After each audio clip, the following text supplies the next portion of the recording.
Şimdi yaklaşık 9 aydan beridir başlamış olan bir süreç var. Sürecin içerisindeyiz. İşte mecliste bir komisyon kuruldu. Devlet Bahçeli'nin açıklamaları var. Keza Türkiye Cumhurbaşkanı Erdoğan'ın bu yönde açıklamaları vardı ama şimdi bu süreci genel anlamda düşünecek olursak, kamuoyunun da beklentilerini göz önünde bulunduracak olursak, gelinen aşamayı bir özgür basın çalışanı olarak nasıl görüyorsun?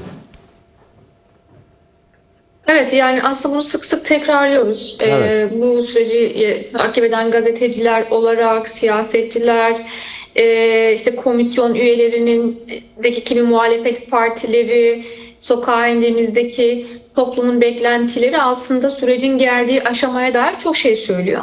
Toplumun bu sürecin geldiği aşama gerçekten çok önemli. Bir kere şunu vurgulamak gerekiyor.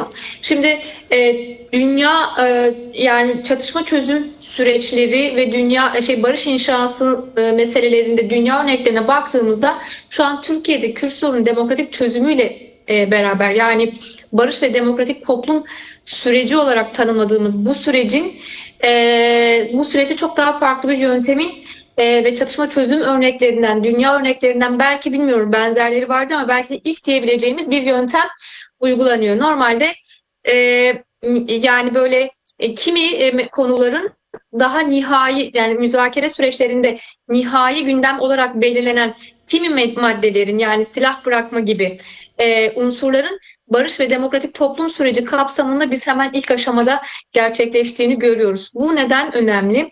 Çünkü normalde genelde böyle bu tarz işte etki alanını, güçlü olunan etki alanları bırakmama, silah bırakmama gibi gücü konsolide etme ya da etki alanını sürdürme ya da olası risklerde mücadele araçlarını koruma gibi kaygılarla bu örnekler dünya örneklerinde, çatışma çözüm örneklerinde çok yaşanmadığını görüyoruz. Şimdi barış ve demokratik toplum süreci kapsamında bu yöntemin görmek, yani müzakere süreçleri açısından değerlendirdiğimizde şöyle bir önem atfediyor. Gerçekten toplumsal anlamda toplumun yani hem toplumsal psikoloji ve meşruiyet anlamda çok güçlü bir zemin hazırlıyor. Neden bunu vurguladım? Biliyorsunuz mecliste bir komisyon var, çalışmalarını sürdürüyor. Komisyon başkanı ve aynı zamanda meclis başkanı Numan Kurtulmuş dün bir açıklama yaptı ve bu açıklamasında da belli noktalara vurguladı. Noktaladığı vurgulardan biri de hem Kürt halkının, Kürt toplumunun hakları hem de Türk halkının hassasiyetlerini göz önünde bulunduracağız dedi. Aslında baktığımızda bugüne kadar hassasiyet olarak elbette ki toplumların hassasiyetleri oluşturuldu.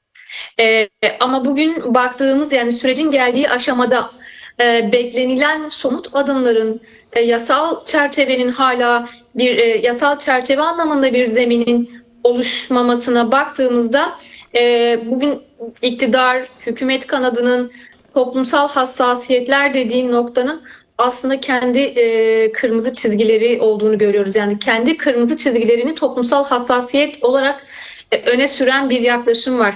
Şimdi neden bu yöntem önemli?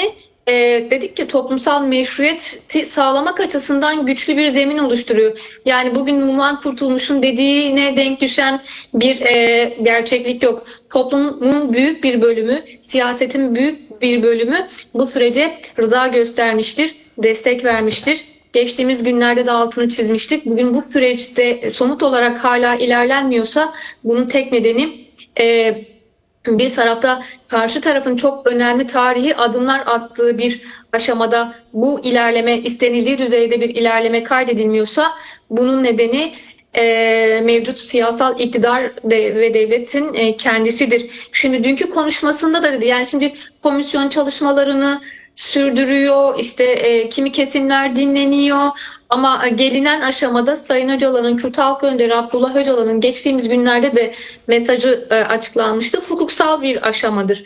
Şimdi toplum işte beklentiler de bu yöndedir. Artık komisyon Kürt sorununun yani Kürt sorununun hukuki ve siyasi çözümünü dayatıyor.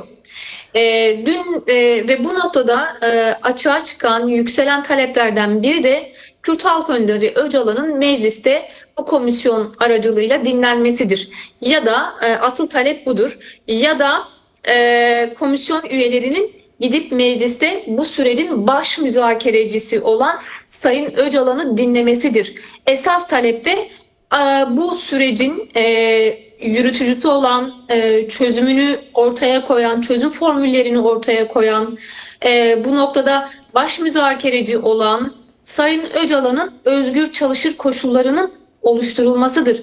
Bu Evet. sürecin sağlıklı ilerlemesinin, bu sürecin demokratik bir Türkiye'ye evrilmesinin esas nedeni budur. Başka yolu da yoktur. Peki Dilan, Çünkü Dilan, sözünü kesiyorum, özür dilerim ama şimdi bahsettiğin olması gerekenlere ilişkin değerlendirmelerine bakacak olursak iktidarın ve devletin senin söz ettiğin değerlendirmeye eş düşen bir attıkları bir adım var mı? Görüyor musun böyle bir şeyi? yani öyle bir adım yok. Çünkü Evet. dediğimiz gibi yani adımlar biraz şu ana kadar tek taraflı ilerledi. İşte Evet. en son örgütün kendi feshetme kararı, silah bırakma töreni yapıldı. Bu noktada da bütün siyasetin, başta Sayın Öcalan'ın önerdiği ve Türkiye siyasetinin de mutabık kaldığı bir mecliste komisyon kurulmasıydı. Sorunun meclis zeminine getirilmesiydi. Belki aşama olarak bunu gördük. Şimdi burada bu meclisin kurulması önemli ama önemli olan bu meclisin sorunu gerçek anlamda tanımlayıp bu meclisin gündemine getirmesi ve bunun çözüm metotlarını ortaya koymasıdır. Şimdi dün mesela Numan Kurtulmuş geçtiğimiz günlerde de aynı açıklamayı yaptı. Dün de dedi ki biz elimizi çabuk tutmalıyız. Sanki hani böyle çok kısa vadede bu süreci etki edecek gelişmeler olabilecek. Şimdi biz de soruyoruz, Numan Kurtulmuş ve onun iktidarına, partisine soruyoruz yani hani ya da bu sürecin karşı taraf anlamındaki tarafına soruyoruz. Yaptınız? Nedir bunu bu kadar çabuk ele getirmemenin? Buradaki asıl mesele şudur. Çok farklı yöntemler müzakere yöntemleri, teknikleri denenebilir ama esas mesele gerçekten bu sorunun sorunun taraflarının çıkarlarını tatmin edecek gerçekten çözümler sunmak.